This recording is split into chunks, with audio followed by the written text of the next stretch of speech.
Welcome back to the Worth Your Time podcast. I'm your host, Ericka, and I'm talking to Tsh Oxenreider today. Tsh, thank you so much for joining me. Thank you so much for having me. It's good to talk. Yeah, so I want to talk with you a bit today about your upcoming book, which is called Bitter and Sweet, and it's related to Lent. So tell us a little bit about the book and what prompted you to write it.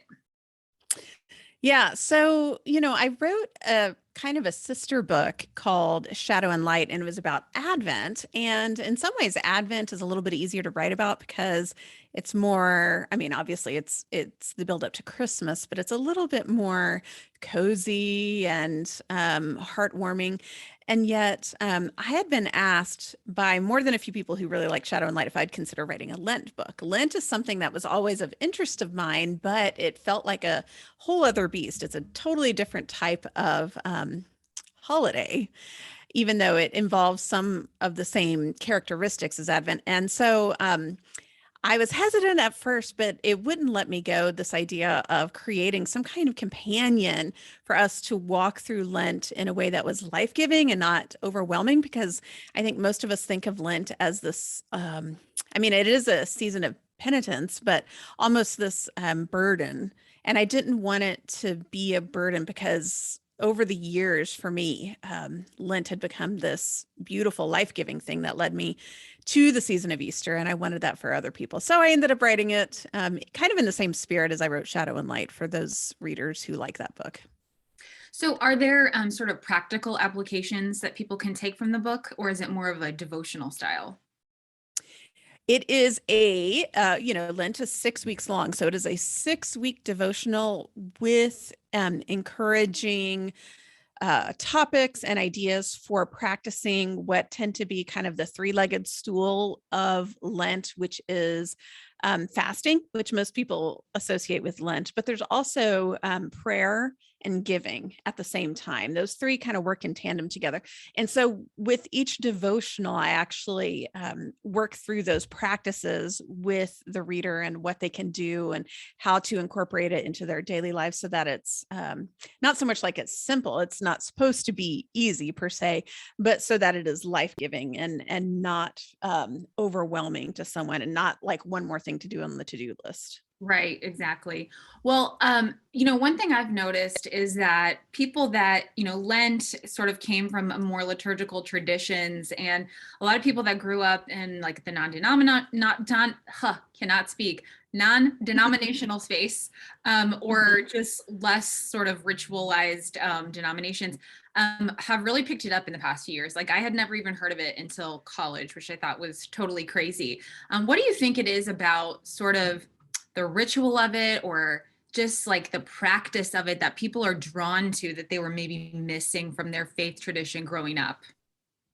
Yeah, I'm in the same boat as those folks. I grew up in a non-denominational environment as well. I'm no longer in that space, but I was drawn to the idea of liturgy because I wanted something that was bigger than me and older than me. And to be honest, like in the span of church history, the concept of a non-denominational evangelical, especially American approach to both church and, our walks with Christ is actually very, very new. And so I think a lot of us are craving the timeless, craving tradition, and craving being part of something that's both bigger than them in the sense of like literal size, but bigger than them in terms of like something that they can tackle on their own. I think we are used to this kind of Americanization of Christianity that says like, it's hyper individual and it's hyper about kind of checking some boxes. And I think tapping into old practices like Lent in some ways is a bit of a mystery to our modern ideals. And we like that. I think we like being part of something that we don't quite understand, or at least doesn't translate well to our modern life, really, in a good way, I think. Yeah, it's like when you think about this culture just in general, it's all about getting things done and fitting it into the box and checking off the to-do list.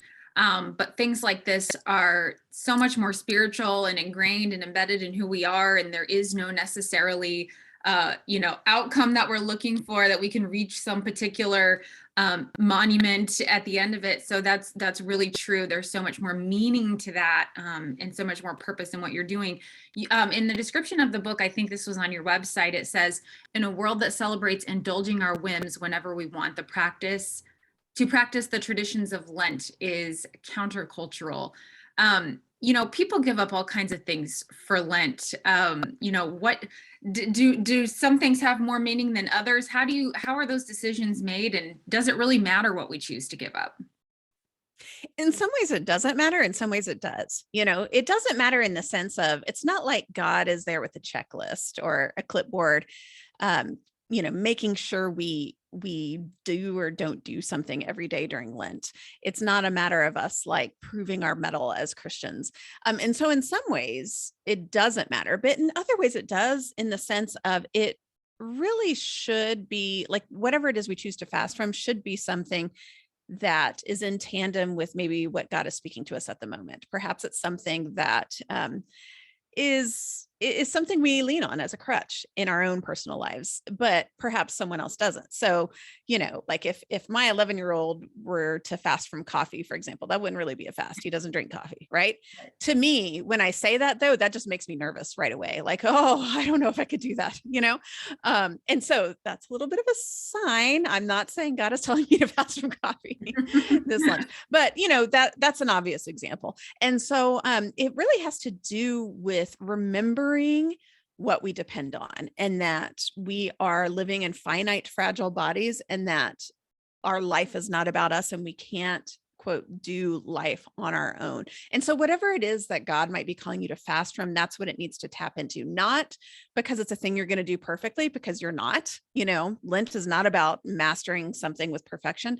It's about engaging your body, your physical body that lives here on earth, with where you actually belong, which kingdom you're actually part of, and tapping into the resources and the strength that you depend on to be a citizen of that kingdom in the here and now. I heard a great quote today. I think it was Annie Downs that said it, that she was quoting someone else, but what it was giving up something you love for something you love more. And I was like, oh, that's so good. That really makes a lot of sense. And I've also heard people talk recently, and you probably know this, but I haven't done a ton of study into fasting, but people talk about how fasting is the clearest way that they can hear from God, and that God moves in their life like nothing else when that happens. I believe it's like John Tyson or somebody that says like he fasts like every Wednesday. Like, I'm like, oh, that's too much. I can't do that. But it's so interesting to hear that the voice of God has become more clear to people when they give this thing up. Have you had that experience at all? Oh, 100%. I think every Lenten season, God speaks to me in a way that just completely surprises me. Simply with the gift of offering something that is exactly like what that quote is, something good for the sake of something better. It's not about bettering yourself. Really, it's not about, with this end game of how can I be more of a person I want to be, and that's why it's not, for example, like a diet or a workout plan. It is all about recognizing your dependence on the one who you're dependent on anyway. So it's kind of like it's revealing what's already there and what's already true.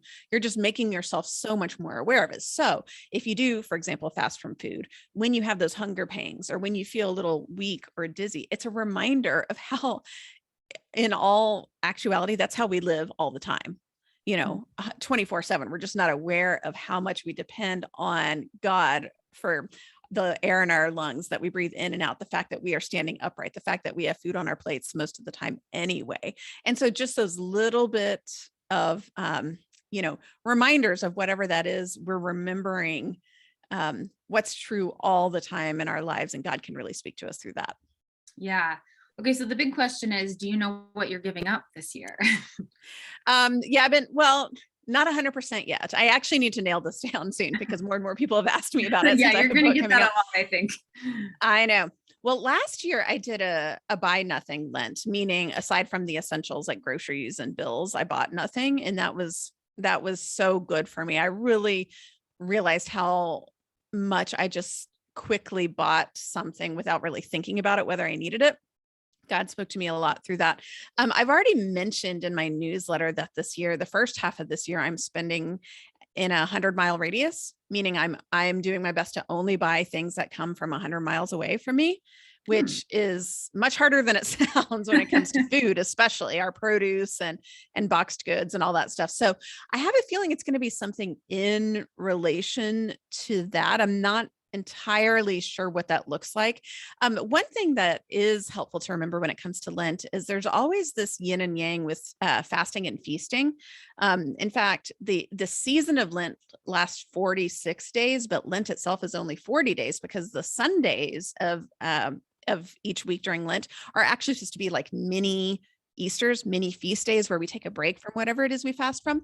And along with that, it's good to kind of have some sort of thing you're adding into your life along the way, not like more to do. But so for example, in the past, when I've like fasted from sugar, that's when I also, planted vegetables in our backyard garden for the first time. So you kind of do something like that. So with that in mind, I've thought about like, if I fast from anything beyond 100 miles, I might feast from trying new restaurants in the area that I would otherwise not try, to make it, I don't want to say make it fun, like we're all about fun, but to make it life-giving and to remember the blessings that God has given us all around us. And so I think that's where I'm leaning towards. Yeah. I mean, I think that already people just hearing that are going to learn something that they didn't know. I certainly didn't know that Sundays were supposed to be the feasting day. And there could just be so much more meaning to it.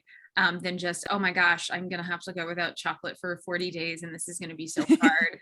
Like there's right. just so much more to it, which is, I'm sure your book, but I think your book would probably be the perfect partner for this if you are going to participate in Lent, because it's going to have those daily, verses and devotions and things to go through, something to look forward to every day.